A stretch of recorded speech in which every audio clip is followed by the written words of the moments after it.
बाटो खतरा छ है। हामी जाँदैछौँ बारी। आज बहिनीहरूको बारी ल नि यस्तो खतरा छ बारी। यहाँनिर सानो कुप रहेछ।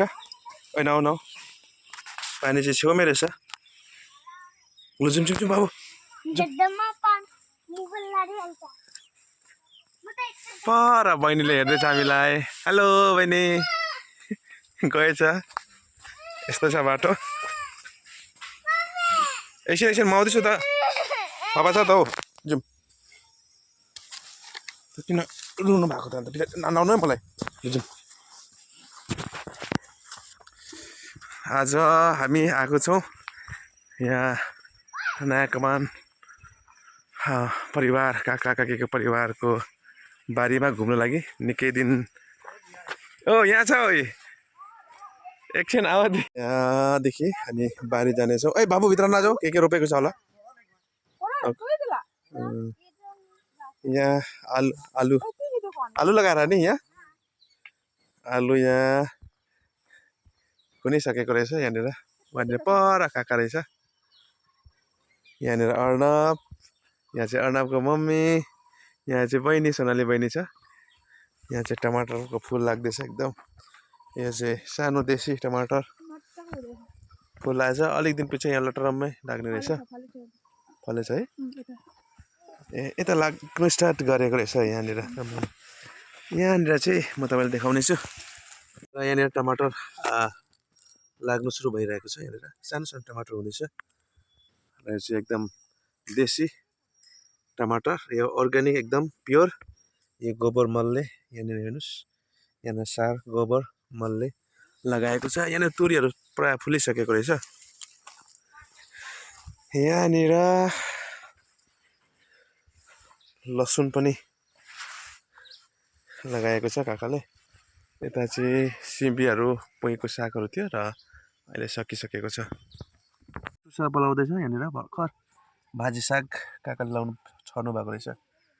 भाजी साग मजाले यो अलि दिन पछाडि यो खानुको लागि मजाको हुने रहेछ।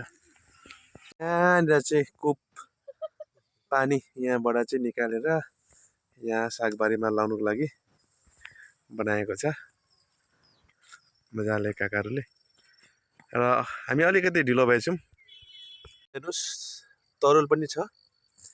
तरुल पुरा लटरमा झरेको छ यहाँनिर। र यहाँनिर ठुलो यसको खुड्नु पर्ने छ। र यहाँनिर मेवा पनि फलेको रहेछ सानो बोटमा। र आज हामी काकाको बारीमा आएको छौँ। जो मण्डली छ नयाँ कमानमा त्यो परिवारमा हामी आएको छौँ। आज यहाँनिर बारीमा पनि एकछिन गइराखौँ न भनेर चाहिँ हामी आएको छौँ। यहाँनिर अहिले हामी अलिक ढिलो भएको छौँ। नभए अलिक दिन अघि यहाँनिर धेरै प्रकारको साग सब्जीहरू लगाएको थियो। र अहिले फरवरी महिनामा प्रायः जस्तो उहाँहरूले सबै कुरा टिपिसक्नु भएको छ। र धेरै नै एकदम यहाँ चाहिँ अर्ग्यानिक प्रकारले यहाँनिर लगाएको रहेछ। यहाँनिर निम्बुको अम्बकको बोटहरू पनि रहेको छ। यहाँनिर धेरै प्रकारको रुख फलफुलको बोट पनि यहाँनिर लगाएको रहेछ काकाले। काका सारमान पुरा लगाए जगह कहाँ लगा थोड़े दिन पीछे? भिंडी लगाओ। भिंडी नहीं भिंडी बूटा लगाल कि नहीं लगाल? बूटा लगाई पड़ी चाहे भिआई न बिचा बूटा में लगा बनी बूटा मन। र यहाँनिर चाहिँ हेर्नुहोस् पुरा एकदम प्योर अर्ग्यानिक यहाँनिर गोबरको मल लगाएको रहेछ। र काकाले अब केही दिनपछि उहाँले यहाँनिर चाहिँ एकदम मजाले यहाँनिर तयार गर्नुहुँदैछ। यहाँनिर भिन्डीहरू लाउनुहुन्छ अरे अनि मकैहरू लाउनुहुनेछ। उहाँले एकदम जागिरिलो हुनुहुन्छ काका। उहाँले बगानमा कमानमा काम छ उहाँको। र कमानमा काम सँगसँगै उहाँले टाइम निकालिकन यसरी बारीमा रेखदेख अनि बारीमा खनजोत गर्दै कामहरू गर्नुहुन्छ। यो बारीको हामीले धेरै प्रकारको साग सब्जी इत्यादि कुराहरू खाइसकेको छौँ। र धेरै दिनदेखि यो बारीमा आउने रहर थियो, चाहना थियो, इच्छा थियो। कहाँनिरको चाहिँ काकाले हामीलाई यसरी समय समयमा खुवाउनुहुन्छ साग सब्जीहरू तरकारीहरू भनेर चाहिँ आज हामी आउने इच्छा गरेको थियौँ र आज हामी आएको थियौँ यहाँनिर आज बारीमा एकछिन समय निकालेर बारीमा घुम्नुलाई।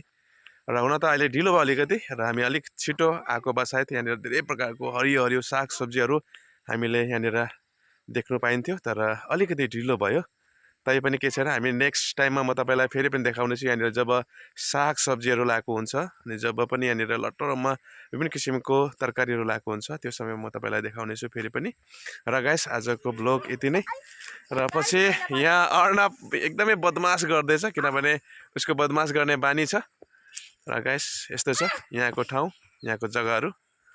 र आजको ब्लग तपाईँलाई कस्तो लाग्यो र कमेन्ट गर्नु होला, राम्रो लाग्यो भने लाइक गर्नुहोस् होला, सेयर गर्नुहोस् होला। र सबैलाई फेरि पनि अहिलेको लागि बिदा। र यहाँनिर काका हुनुहुन्छ। जय मसी करते काका, जय मसी। दुई हात से जय मसी।